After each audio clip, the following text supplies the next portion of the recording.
You hear me? I'm pounding the table right now. This is my guy. Welcome to the show, everyone. This is Tai Felton out of the University of Maryland. Go Terps. He's 6'1", 185. He runs in the 4.4s. This guy's got glue traps for hands. He's smooth. He's a separator. And something I really like about him is the spatial awareness. I mean, this is a heads-up player, extremely well-rounded game. He's not the biggest guy, but he's tough. He'll go over the middle. I mean, you see this catch here. I mean, that is just a thing of beauty. Man, that's a gorgeous route. You can't stop that. I don't care who you are. Now, this is his game against Villanova. He went 14 for a $157 in this game and that touchdown. And right here, you're about to see one of the prettiest catches you'll ever see. In between two players, this is what I'm talking about, spatial awareness. Not just big pictures, find the soft spot in the zone kind of awareness. It's these little situations where he does these little things that are just, in my mind, gorgeous, just beautiful to watch. I mean, it's like Barishnikov out here. Body control is off the charts with this guy. I mean, when I first saw this catch, it about knocked me on the floor. Let's watch it again here. He goes up. He looks like Michael Air Jordan there, the Jumpman pose. And he's got the balance, the body control to just keep moving. He doesn't fall down. He just keeps cruising. He's a natural. I mean, first 5 games of the season, he was dominating. Teams had to account for him in a major way the second half of the season. Teams started to take away the over-the-top stuff with him. And that was okay. Maryland just kept feeding him the ball underneath. And he's very productive still. Like I said, he's a tough kid. He'll go over the middle. Coaches, teammates, they rave about this kid. He's got all the intangibles you want. He's been super productive this year, but he stays humble. 96 catches, 1,124 yards, and 9 touchdowns.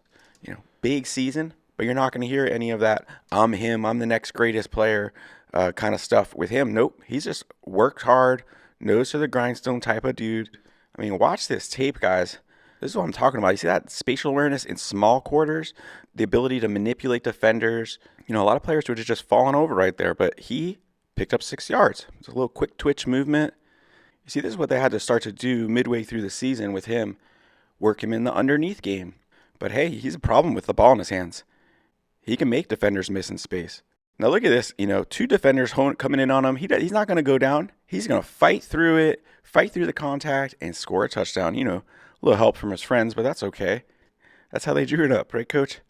You see, he's playing the X spot there. He could play every wide receiver position. That's why I think this is a high floor player for our fantasy teams. Whatever NFL team drafts him, he's going to find a role in that offense. Guarantee it.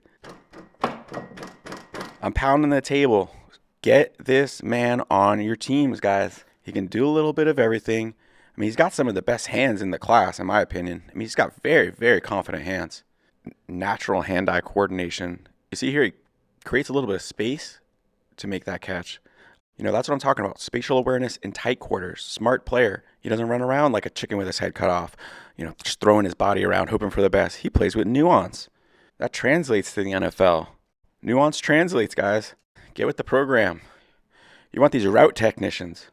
Watch this route here now. Creates space easy. Finds a soft spot in the zone.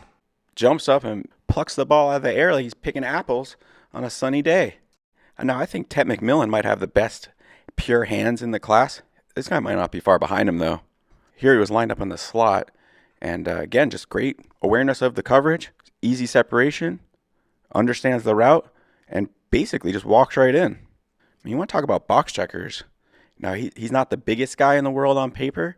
You watch the tape, he doesn't have a traditional first-rounder frame. But outside of that, I mean, he's got great length, great skill set, catches the ball outside of his frame consistently, can pick up yards after the catch. This is an easy one, in my opinion. I love guys like this. I think, guys like this, they always end up succeeding in the NFL. Coaches like them. They get opportunity. They're efficient with their touches. And they're productive assets for our fantasy leagues. We'll see where he gets drafted in the NFL draft. He's probably going to be like a late second round, third round pick in our dynasty leagues. That's landmine range. That's where you make or break your teams. That's where you want to circle the players that check all the boxes, good athletes, play the game well, have been productive. Those are the guys you want, trust me. The guys who are good intangibles. You don't want these Jermaine Burtons. You don't want guys that have a ton of talent but have underperformed. Trust me on that one. He's headed to the Senior Bowl. Tai Felton has a chance to boost his stock down there, and I think he will. I mean, I think he's twitchy. He's an easy separator. He's going to look good on those 1-on-1s in shorts. He's going to meet with coaches down there. They're all going to love him. So look out for this kid. I think he's got a easy round 3 grade on him right now for NFL scouts, but he could go a little higher. You never know. He could definitely be a steady riser in the pre-draft process. I could definitely see him getting a Senior Bowl bump, a combine bump. Suddenly he's going late round 2 or something. Hey, you never know.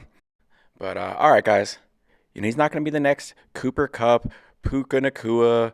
I'm not sure he's going to be Amon-Ra St. Brown, but this kid can play.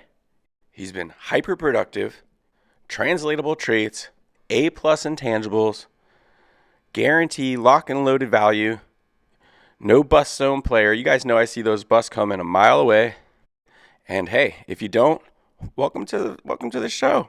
We've got processes on top of processes here. We're just getting started. Stick with me, guys. We beat the NFL year in and year out on this channel.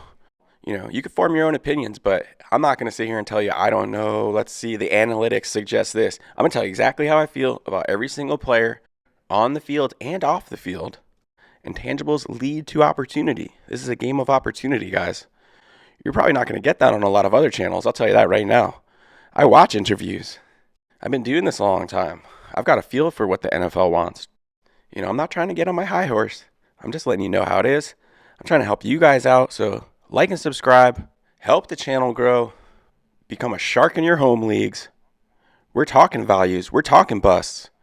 We got plenty more coming your way from now until the draft and beyond. And newsflash, we're adding defensive players to this channel, so look out for that in the lead up to the draft. And as always, let me know what you think in the comments. You guys at home pounding the table with me? Let's go. Tai Felton, let's go. Go Terps.